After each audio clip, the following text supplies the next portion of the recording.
about those early years. Let's start with, the birth of your children. Because what I see in you is a real heart for other moms with children, like young children, anybody who has any kind of challenge that they're facing. And I guess I'd like to know a little bit about where that might have come from. Yeah, like I, of course, always since little, my main dream, it was to have babies, right? Mm-hmm. So then I thought, I get married and right away I have kids and, I have my whole plan in my life and, like all organized like MIryam is. Well, surprise, and, we had to do he had some issues and we had to do inseminations and it didn't work, and so it was a time of like, I don't know, like 5 years I think, trying and nothing happening. So eventually we ended doing in vitro, and then it was hard, very painful and hard. It's like the process is like a roller coaster too, and a lot of depression and stuff. Like it's very hard. It's very emotional.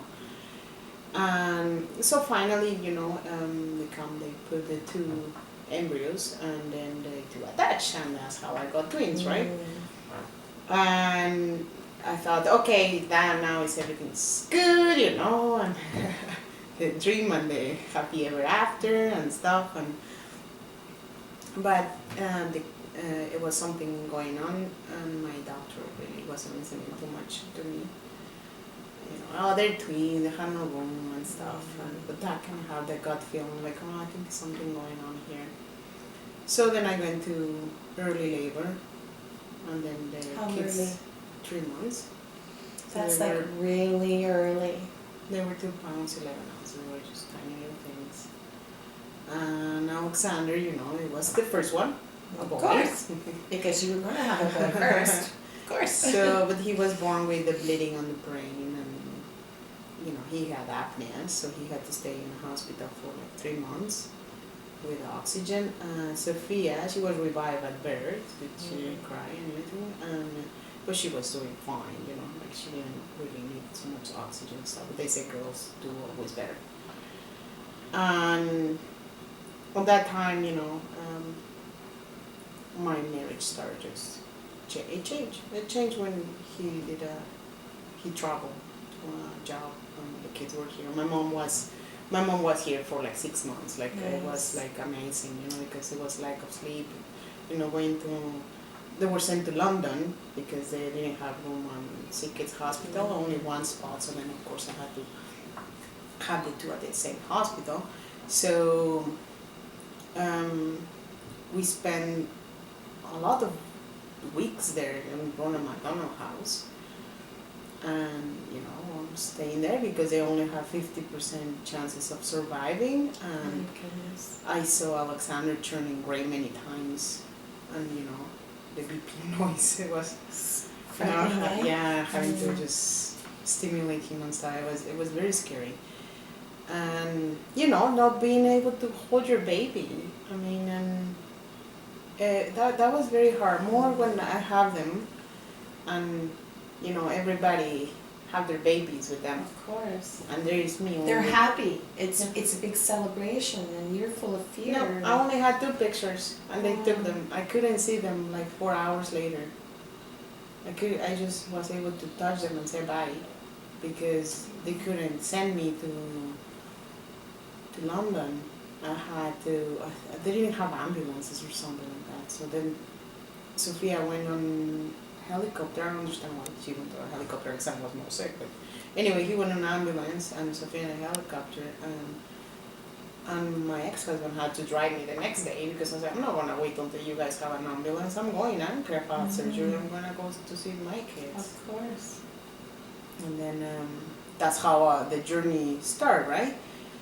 And, so then we moved back when the kids were home finally. Sophia was home first, but she ended up going back to the hospital because she was choking with the milk. For preemie babies, they always have issues. Yes. And my mom was there again. She went back after her 6 months, come back again to help. So oh my God, like honestly, I'm gonna just thank her forever. Oh, Because she's such an amazing woman and it's such a just support hard. for you. Yeah. Even from Mexico to here, she's Yeah. still. I mean, it was like a Strength lot to of you. no sleep, and she didn't Mhm. care. Yeah, God bless Like her. she didn't care. She was there for me like the whole time. Even when I was just like, ugh. Because it was pretty obvious from the beginning that for whatever reason your former husband wasn't going to be able to provide you with the type of support, the depth of support that you really needed to parent these children, unfortunately. And so can you talk a little bit about, there were some issues, we probably don't need to get into the issues that broke the marriage down, but when it came time for you to make a decision, again, what I'm trying to get at is just the strength you find inside yourself. Like, where does this strength come from? You're in a country, a new country, you've got 2 children, not just one. They have very high needs, and you're starting to have issues around the marriage, and yet you still find that strength inside of yourself, that strength that your mom sort of instilled in you when you were a little girl. So can you talk a little bit about some of the things? And I think on this it was a big, I had to mention it. It was a big eye opening when all these issues that we went through, and then suppose they were clear and things that were doing good, and then we're gonna have fun and then be all happy and stuff, la la la. But things changed, and then they went back to old stuff that I said, I'm not gonna do that with my kids. I went through a lot. I'm not gonna do that with little ones. And I remember going to, like, I asked him to just take a break and just go with his family and appreciate his family and babies and wife and stuff. And I remember going to one of those Al-Anon meetings. That was a big eye opening for me. Seeing all these ladies, like, 80 years, like, oh, I've been living with my husband that drinks for like 45 years. Like, and I'm thinking, oh my God, well, you just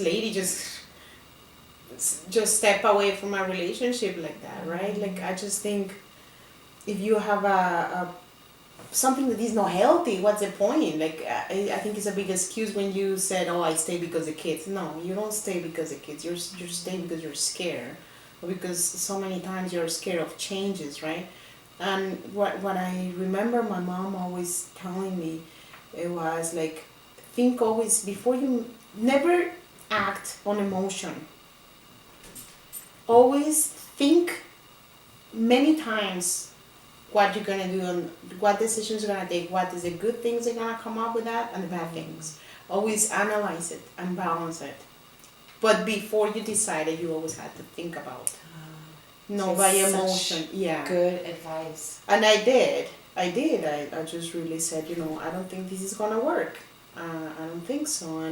But of course, like, I was living pretty much in the country, like, I'm close to a mini, so it's like I don't really know a lot of people. I just knew the moms from the YMCA that I was doing those classes of mom and baby and stuff. And I talked to Andrea and I said to her, I think I need to move, right? And then I said, but I have nobody to help. Like, I mean, I'm pretty strong and I can move up, but I cannot move a washing machine or a fridge. Well, you might be able to now. Like, that's pretty awkward. You really need a man with that, and I didn't really know any man, right? Like, I just know ladies, of course, because I don't have a main friend at that time. So she said, well, just put it out there on the mom's group, and then who knows? And then, Miriam, like, I don't like to ask for help. But my mom said, well, why not? If she said that, you should ask for help. Just ask for help. What can happen, tell you, no? Yeah. And it was amazing. It was about, like, I don't know, it was like Lisa, Angie, Andrea, Deborah with her husband, that now we're all friends. And, it's amazing.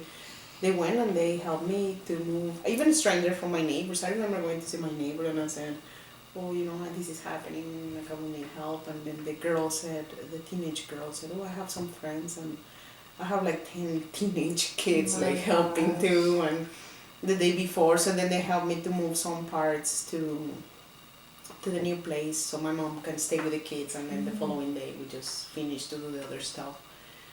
And but we move on, like we finished to move on a Saturday, so the Friday there was like a big storm, snowstorm, like 3 days before, and I had to have all clear because the truck, moving right? That's right. And I remember saying to Mom, "I'm just gonna go shovel the snow." I mean, it's like A lot.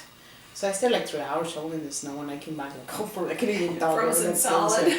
And my legs, I remember, they were like purple, and my mom was like crying, and I'm like, "Why are you crying?" And like, "Well, I'd like to see you like that." And I'm like, "I'm okay, don't worry, it's okay." But she was like so concerned about Well, me. because you're still her baby, Yeah. right? Of course. So anyway, they helped me to move on Friday, and I can't, like, honestly, like one day I will write a book. I'm just waiting to have a happy ending.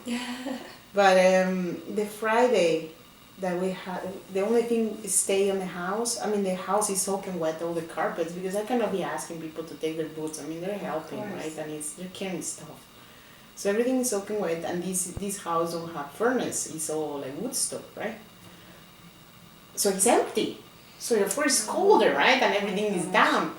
So the only thing that we got, it was the mattress on the floor and blankets. So there is Pete and Felix, my other cat, my mom, Alexandra, Sophia, and me, all like cuddling. All together, huddled together on the mattress on the floor in the cold house. Yeah, yes. But it didn't deter you. It's almost like it, like literally lit a fire under you. Yeah, I'm that kind. Mm-hmm. Like, and when you see you hit people, me the negative pride. exactly. But when you see people who are in similar situations, your heart just goes out to them, and it's so obvious that the little projects that you have been involved with, where you reach out to other people, you know, that genuine love of other people, it lights you up. It's something that really lights you up. And okay, so let's go forward from there. So then you were on your own, and you made a really good start for yourself. You were determined, like you had a goal, and so I would like you to talk a little bit about the setting of goals and how important that is for you to have a goal to work towards. Because what I see is that you set a goal, you reach it. You set a goal, you reach it. Yeah, I'm like an unsatisfied person. And your goals aren't like these little tiny goals. These are like, well, I'm going to have my magazine. Yeah.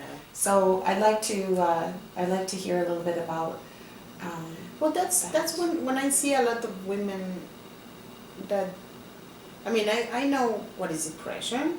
Like I went through that. Like I know, like I don't judge, but I know that everyone were capable to reach out and get out of depression. Like your mind is like so powerful, and then you can help yourself and just dig yourself into a big hole. And when I see somebody that, you know, they're stuck, like I had to kind of go and talk to them and try to make some sense and tell them, you know, like I'm now Canadian citizen, but I mean that's not my country. Like I have no family. I'm a single mom of twins that they're challenging kids, or, you know, and I'm running my own business. Now I even have time to go to the gym. Like it's no excuses. I mean, when you want to do something, you just go and do it. You just, like, if how bad you want it, then sleep less. I mean, like, but every time I see somebody suffering, I can just stop and just don't do something about it. I just have, I guess, too much empathy that I, like, if I can put a cape and just be a superhero, I will be a superhero. It's just priceless for me. Like it's like a high. when I make somebody smile or somebody happy, just like it just, God, it's just, I can't explain how it feels. It's just like it makes me so happy. That's really amazing. I mean, a lot of people would choose the what do they say, the path of least resistance. It's just easier to do nothing than it is to do something. But you chose to set really big goals for yourself, and part of what you did for yourself was to set a goal for your own business. But you also had this sort of sideline thing that just amazes me, that is about, while I'm doing my business, I must be giving back to the community. I must be doing something that is impacting the community. And that, I think that was one of the things that really drew me to you in the very beginning, because that's kind of me, you know, and that is very important to me as well. And so it was something that we had in common. But can you talk a little bit about your goal of first of all, your goal of your business, and what you wanted to see happen with your business? Well, with the magazine, pretty much, I thought, like, you know, every time I talk to someone and I tell what I went through and stuff like that, and then like, oh my God, for real? Like, how you do that, right? I just see the need of sharing it, because then, you know, when you hear somebody that is going through the same than you feel like the empathy, right? Like, then you just feel, oh, I'm not alone. Like, and then it gives you kind of like a kick, you know. It's like, well, if this person can do it, why I can't? Exactly. I remember when the magazine was just in its real infancy stages, and we sat down, and I think it was in Hazelton's, and we talked about, you know, what is it that we really want to see with the magazine. And what you said was, one thing that really stood out for me was, there are so many amazing women out there, and nobody knows. Nobody knows their story. Nobody knows their story. Yeah. And other people, if they knew their story, could be very encouraged by that story, and they could maybe see themselves in that story and say, well, if that person can do that, then so can I. And I think that has really been sort of that foundation for the magazine. So so you made this decision, I'm going to have this magazine that you dreamt about when you were 6 years old. And now, you know, you have this magazine, Discovering Women, and so talk to us a little bit about what your goal was, what your heart was for the magazine, and how you see it evolving.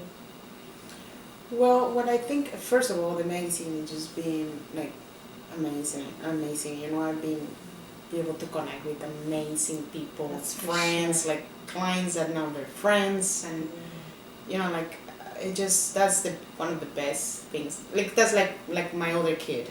You know, it's just like, yeah, the magazine is like my older baby. So, I mean, and you know, I just see more stuff happening, like people reaching out, and the feedback of people saying, oh, you know, I read this story and it's just amazing.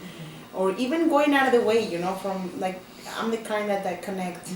I just connect, actually just a few months ago, a lady that she was dealing with some issues, that her mom was diagnosed with colon cancer. And she was just a client. Actually, she's like a Facebook contact. I never see her in person. She was a client, right? And I connect her with Debbie, you know, Fitzgerald, that she had her mom was just diagnosed with colon cancer. I'm like, maybe you should guys talk to each other. And they both were like, oh my God, that was just amazing, you connect to each other.